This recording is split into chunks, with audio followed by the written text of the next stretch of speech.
घटना उनके जीवन का आधार बन गई। फरवरी 1573 को महाराणा उदय सिंह का देहांत हुआ। प्रताप की ज्येष्ठता और योग्यता को ध्यान में रखते हुए सरदारों ने उनको राजगद्दी पर आसीन किया। होली के दिन उनका गोगुंदा में राज तिलक हुआ। उस समय तक लगभग सभी राजाओं ने अकबर की अधीनता स्वीकार कर ली थी। एकमात्र महाराणा प्रताप ने अपना मस्तक अकबर के आगे नहीं झुकाया। प्रताप मुगलों से लोहा लेने की तैयारी में जी जान से जुट गए। 18 जून 1576 की सुबह हल्दी घाटी और खंगोर के मध्य एक मैदान में ऐतिहासिक युद्ध हुआ। महाराणा प्रताप की सेना गोगुंदा से हल्दी घाटी पहुंची, जबकि सेनापति मानसिंह के नेतृत्व में मुगल सेना ने हल्दी घाटी के ठीक नीचे मैदान में अपना मोर्चा जमाया। मुगल सेना के हरावल दस्ते द्वारा घाटी में घुसपैठ करने के प्रयास की प्रतिक्रिया स्वरूप महाराणा प्रताप की सेना मुगलों पर टूट पड़ी। प्रताप के हरावल सैन्य दलों का नेतृत्व पठान हाकिम खान सूद कर रहे थे। हीरू राणा, जो राणा कुंजा के नाम से भी जाने जाते हैं, उनके नेतृत्व में भील आदिवासियों ने गोरिल्ला पद्धति से युद्ध करते हुए मुगलों की पीछा छुड़ा दी। देखते ही देखते शपी सेना में खलबली मच गई। कलाई मुगलों की तोपों, हाथियों की चमगादड़ों और तलवारों की झंकारों से गूंज उठी। चारों तरफ हाहाकार मच गया। युद्ध का घटनाक्रम अचानक उस समय बदल गया जब प्रताप ने अपने घोड़े चेतक को एड़ लगाकर मानसिंह के हाथी पर चढ़ा दिया और उस पर भाले से भरपूर वार किया। मानसिंह हौदे में दुबक गया। हाथी से उतरते समय चेतक की एक टांग कट गई। इस स्थिति को भांपकर महाराणा प्रताप के हमशक्ल सेनापति झालामान ने महाराणा प्रताप से आज्ञा लेकर उनका राजमुकुट धारण किया। मुगल सेना झालामान को महाराणा प्रताप समझकर उन पर टूट पड़ी और झालामान शहीद हो गए। उधर चेतक ने अपने स्वामी को 5 किलोमीटर तक 3 टांगों पर ही लेकर एक बरसाती नाले को पार किया। उसके पश्चात उसके प्राण पखेरु हो गए। इस युद्ध से महाराणा प्रताप के मन पर गहरा प्रभाव पड़ा। परिणाम स्वरूप उन्होंने मुगलों पर विजय प्राप्त करने तक राजसी ठाट बाट छोड़ने और पत्तों पर भोजन करने का प्रण लिया, जिसे उन्होंने जीवन भर निभाया। महाराणा प्रताप ने अपना सैन्य बल बढ़ाकर सर्वप्रथम अरावली पर्वत की घाटियों में बसे दिलेर पर चढ़ाई कर विजय प्राप्त की। इसके बाद कुंभलगढ़ पर भी विजय प्राप्त की। सिर्फ चित्तौड़गढ़ को छोड़कर सारे मेवाड़ को अपने अधीन कर लिया। कालांतर में महाराणा ने चावंड में अपनी राजधानी स्थापित की। 19 जनवरी 1597 को राणा प्रताप ने मात्र 57 वर्ष की आयु में इस संसार से प्रयाण किया।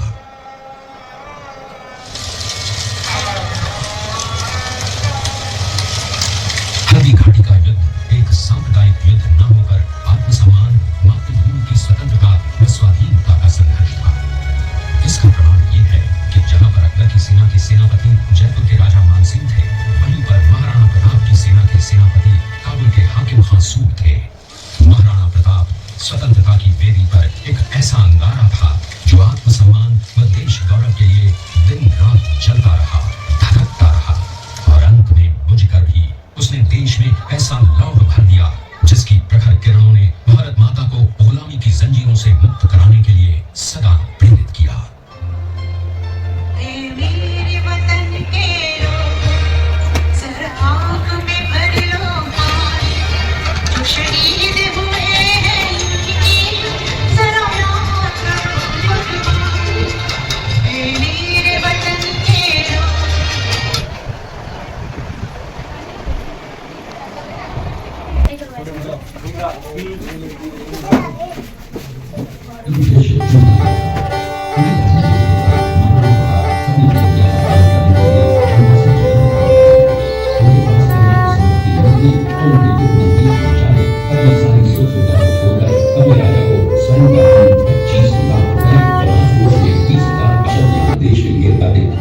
जिससे महाराणा प्रताप ने 12 वर्षों तक अपनी सेना को संगठित किया, सैन्य शक्ति को बढ़ाया और मेवाड़ मातृभूमि को आजाद करवाया।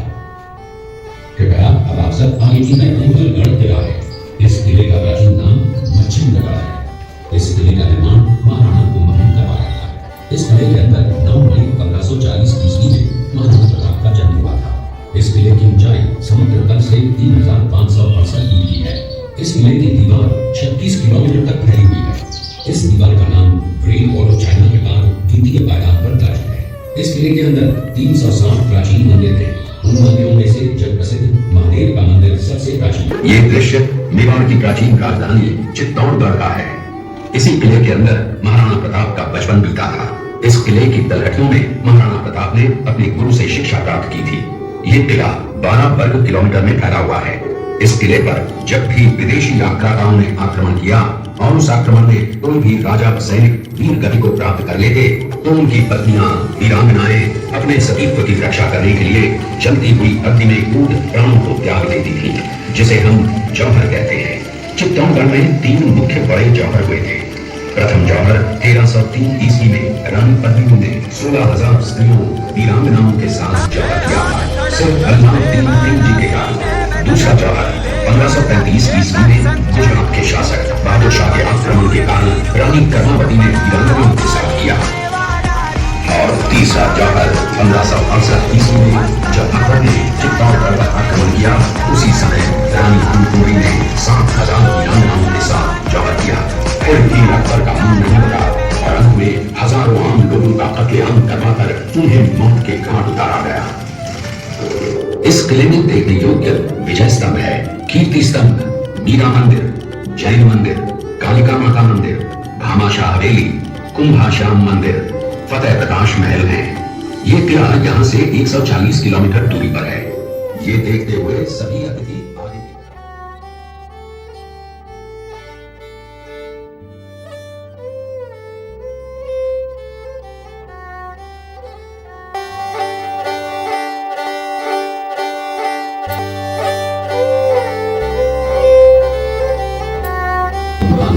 अजमेर का सूबेदार था।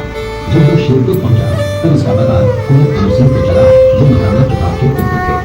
अमर सिंह ने शेरपुर छावनी पर अचानक आक्रमण कर दिया। उस आक्रमण में मुगल सेना में भगदड़ मच गई। मुगल सेना को अपनी छावनियों को छोड़कर भागना पड़ा।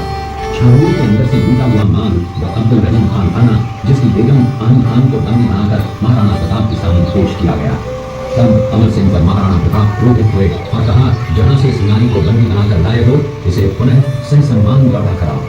महाराणा प्रताप ने कहा, हमें नारा से कोई दुश्मनी नहीं है, हमें तो देश विद्रोहियों से दुश्मनी है, जिन्होंने चारों तरफ आतंक फैलाया है।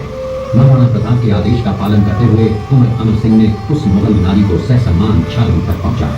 इस प्रकार महाराणा प्रताप ने अपने क्षत्रिय राजपूत धर्म का पालन किया और पराई स्त्रियों को मां, बेटी और बहन का दर्जा दिया। ये है महाराणा प्रताप का चरित्र और नैतिक उदारता का परिचय। ये उसी किले के अंदर की ये घटना है। मेवाड़ की एक ऐसी मां थी जिसने अपने पुत्र का बलिदान देकर राजवंश की रक्षा की थी। उस मां का नाम पन्ना धाय था। पन्ना धाय जाति से गुर्जर थी। वो एक राजकुमार की धाई मां थी। दूसरी तरफ हाथ में तलवार लिए खड़ा ये बलबीर सिंह एक दासी पुत्र है। ये कुंवर उदय सिंह की हत्या करके मेवाड़ की राजगद्दी प्राप्त करना चाहता था। एक रात्रि बलबीर सिंह को मौका मिला। वो राजकुमार उदय सिंह के बड़े भाई विक्रमादित्य सिंह की हत्या करके राजमहल की तरफ आगे बढ़ा। इसकी सूचना पन्ना धाय को लग गई। कुछ समय तक पन्ना धाय चिंतित हुई। तभी पन्ना धाय ने अपने पुत्र चंदन को राजसी कपड़े पहनाकर पलंग पर सुला दिया और उदय सिंह को एक टोकरी के अंदर छिपाकर पत्तों से ढक के महल के बाहर निकालकर गुप्त रास्ते से कुंभलगढ़ भेज दिया। बलबीर सिंह जब तलवार लेकर राजकक्ष में आया तो उसने पन्ना धाय से कड़क आवाज में उदय सिंह के लिए पूछा तो पन्ना धाय ने चंदन की तरफ इशारा किया। बलबीर ने चंदन को उदय सिंह समझकर चंदन की हत्या कर दी और ये समझने लगा कि मैंने राजकुमार उदय सिंह को मार दिया। वही राजकुमार बड़े होकर राजा बने और अपने नाम का उदयपुर नगर बसाया, जो यहाँ से 40 किलोमीटर दूर है। और उन्हीं के पुत्र महाराणा प्रताप हुए, जिन्होंने हल्दी घाटी का युद्ध लड़ा और आज हम लोग उनका इतिहास यहाँ पर देख रहे हैं।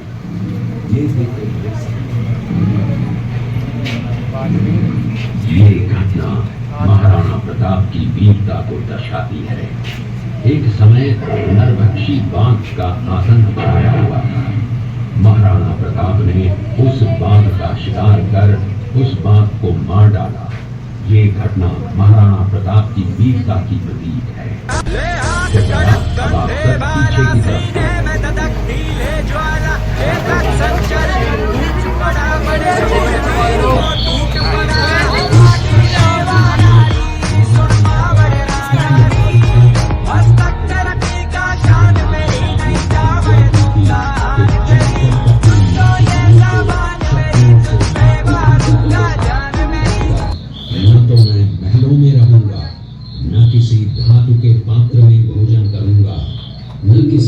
गद्दी के बिछौने पर सोऊंगा, पत्ते ही भोजन के पात्र होंगे, जमीन ही बिछौना होगा।